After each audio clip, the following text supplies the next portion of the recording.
I can remember doing a gig when I was 13 years old, so several hundred years ago. And I turned up with my rubbish microphone with the on-off switch, that I got for 30 quid from the music shop. And they handed me a different mic. They handed me an SM58. And I said, "Where's the on-off switch?" And the sound tech laughed at me and said, "Doesn't need one, mate. That's the best mic money can buy." And I think about that quite often. I think about that every time I pick up a new microphone and look at it and think, is this the best mic money can buy? Or is the SM58 actually the best mic money can buy? Well, it depends on your definition of the best mic. Is it the one that you can chuck in your gig box and just take to a gig and have it work every single time, as mine does? Or is it the microphone that costs you the most money and is going to have the best resale value? Does it sound pristine in the studio? Does it sound pristine live? What are your needs? Well, the best mic money can buy is different for you than it is for me. But let's find out how the trusty SM58 compares to what some other people may say is the best mic money can buy. Let's check it out. So I just want to play you a couple of tracks here. This is a vocal that's been recorded at the same time, two different microphones. This is an SM58, just a bog standard SM58, loads of scratches all over it. I've actually scratched my band name into it as well, just so people wouldn't nick it. Don't know why. And the other one is a vintage Neumann U87. So this is a mic that people would say is amazing. This is the best mic that they've got in their locker, or possibly the best mic money can buy. I don't know. I'm putting words in people's mouth there. But just take a listen to the differences between the two, and we're going to discuss how they're different, why they're different, and if it's actually worth spending the, 3,000 extra pounds on the Neumann. Sand castles in the sea, the ancient dyes are rushing in to reach the seat of God, fractured whispers in the wind, unraveling his chest, pulling hard at the strings. Some say a prayer, some wish, another forgets that he's made of this. War is bank and flesh is gold, the capitalist who sold the world. There's a couple of things to think about there. The two mics do actually sound relatively similar. Now, I know people are going to tell me straight off the bat they don't sound similar, but they're the same vocal take, they're the same performance, that everything there is exactly the same preamp, same length of cable. It's literally just the microphone that's changed. How different can this microphone actually be? Well, that's really what I want to dig into here and see if the money is worth it, because different people will have different uses for microphones, okay? You may have one of these SM58s just thrown in your gig bag and you want to know if you can actually record vocals with it in a studio setting. Well, of course you can. You can record vocals with any kind of microphone. That's not the question. The question is it going to sound great? Is it going to sound as great as a microphone that costs, I can't work out how many times more expensive, 50 odd times more expensive than that SM58. Actually, it's not 50 times. Well, they've gone up in price a considerable amount. So let's dig into them and just really discuss the kind of differences and the inherent tone qualities and see how they take EQ and compression. So here are the waveforms. You can see they're a little bit jaggedy just because I've brought up the gain and Logic does weird things. But just looking at them, the waveforms are actually kind of a little bit different. And we're not going to be listening with our eyes here, but it's important to understand the difference between a condenser and a dynamic microphone. And the SM58 is a dynamic microphone and the Neumann U87 is a condenser microphone. They pick up differently and they operate differently. So you can see how this first instance here on the 58 is slightly larger than this one here. And the rest of it is relatively similar. We have different peaks and troughs sort of to a small extent, but overall they're kind of the same. So a dynamic microphone works in a similar way to a speaker, just in the kind of opposite way. There's a magnetic field involved around the capsule, and as the sound comes in and moves that capsule, the vibrations go in, and move that capsule, and the magnetic field kind of changes around the capsule, and that's how we get that sound. But a condenser microphone works kind of differently. It's given phantom power, which kind of electrically charges the capsule, and then any minuscule movements in air pressure coming from our mouth or from a drum or whatever it is, they will alter the voltage that is happening at the point of the capsule, and that's how we get that signal coming down. It's not to do with magnets, it's to do with the actual electrical voltage and the difference that's coming into the capsule. I'm not going to go too much into it because it's a bit of a big subject, but you need to know that these two mics are different and they operate in a different way. But because they are inherently different, they have different traits. So an SM58 may well be the best mic that money can buy if you're on stage. You see these microphones absolutely everywhere. Everyone uses them, and they use them for a reason, because you can get right up on the microphone and it's not going to have any detrimental effect on the capsule, and they're rugged and everyone uses them. They're kind of tried and tested. And you can hear from this take here that if we just get all the SM58s and just make it so we can hear just this one, get rid of the U87. Let's just take a listen to it in itself. Sand castles in the sea, the ancient dies are rushing in to reach the seat of God, fractured whispers in the wind. There's nothing inherently wrong with that. It's a little mid-focus. There's a little kind of nasal kind of effect to it, which when you listen to it in comparison to the U87... Sand castles in the sea, the ancient dies are rushing in. It doesn't really have that nasal quality. So the EQ curves, the kind of response of these two microphones is different, and that's inherent in most microphones. In fact, when you get two microphones, two U87s, for example, two C414s, whatever it is, you're actually going to get slight differences in the frequency response of these microphones. This is why you can buy match pairs. The factories that make these microphones can match them to be as close as possible. If they're not a match pair, then there's going to be inherent differences in them. Now, the tolerances may be quite close for the 58 because it's a bit more of a simple design. There's not as many kind of components in there. But that brings me to another point. The lack of components in the 58, you've basically got the capsule, a transformer, and then the cabling.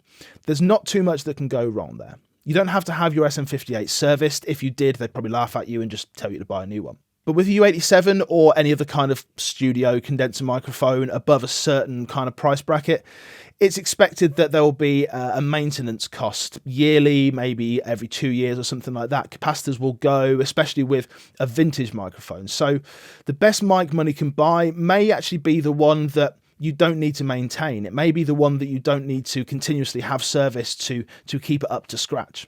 But that aside, there's a certain smoothness to the U87 which just kind of works, and we're going to take a listen to it in a mix in a moment. But just take a listen to this and hear how it doesn't really force itself on you. There's none of that kind of mid-range stuff that there was in the 58, and we're going to take a listen to the two compared again. But keep that in mind, that the mid-range presence that there is on the SM58. Sand castles in the sea, the ancient dies are rushing in. It does get a little bit nasally, doesn't it? To reach the seat of God, fractured whispers in the wind. But the question is, can we actually make that 58 sound like a U87? Well, there's certain things we can do with EQ. We can certainly notch out some of that kind of frequency area. So let's have a little try and see if we can take out some of that mid-range stuff and try and match the two a little more closely. So to me, that nasally kind of stuff is probably around this sort of area here. So let's just make that slightly narrower, and let's try and just EQ out some of that nasal quality. I'm going to actually bring it up a little bit first, just where I'm searching for it, and then bring it down. Sand castles in the sea, the ancient dies are rushing in. Around there. To reach the seat of God, fractured whispers in the wind. Okay, that's getting a little smoother. Let's bring that down a touch. Unraveling his chest, pulling hard at the strings. I think it's around there. Let's see if we've matched these a little better now. Sand castles in the sea, the ancient dies are rushing in. To reach the seat of God, fractured whispers in the wind. Okay, so we can kind of EQ it to match it, but there's still an inherent difference there. The U87 still sounds a little bit smoother. What about when we get it in a mix? How is this actually going to sound? There's two things that I want to touch upon here. First of all, how much it cuts through the mix, because if we have that kind of mid-presence in a microphone, it's going to cut through the mix a little bit better. But also, when we start stacking vocals, well, if you have a slight boost in the mid-range, as we do in the 58, then once you get 4 vocal tracks in there, you're going to be quadrupling that kind of mid-boost, and it maybe that's a good thing, but it maybe that's a bad thing as well. So we're going to touch upon that as well. We're going to see how it sounds when we're stacking those vocals together. Sand castles in the sea, the ancient dies are rushing in. Okay, so that's the 58. So then let's take a listen to the U87. I'm just going to unmute all these sections. Sandcastles in the sea, the ancient dies are rushing in. It's almost as if the EQ curve kind of changes once we get it in the mix. I'm noticing much more top end in the U87 than in the SM58, but especially when we're listening to it in the context of a mix. And this is crucially important. You can listen to microphones on their own all you want. It's not going to actually tell you how they sound in the mix. So it's much more of a real world kind of scenario when you do take a listen to them. And let's work out which one actually fits in the mix the best. I'm actually just going to take that EQ off and just hear it completely raw and see which one sounds best. So let's just mute some of these regions again and just get kind of an A/B comparison about which one's playing which. So starting off with the 58 this time then. Just which one cuts through the mix the best. Sandcastles in the sea, the ancient dies are rushing in. To reach the seat of God, fractured whispers in the wind. I would say that the 58, just in its completely raw state, no EQ, compression, whatever, actually cuts through that mix considerably better.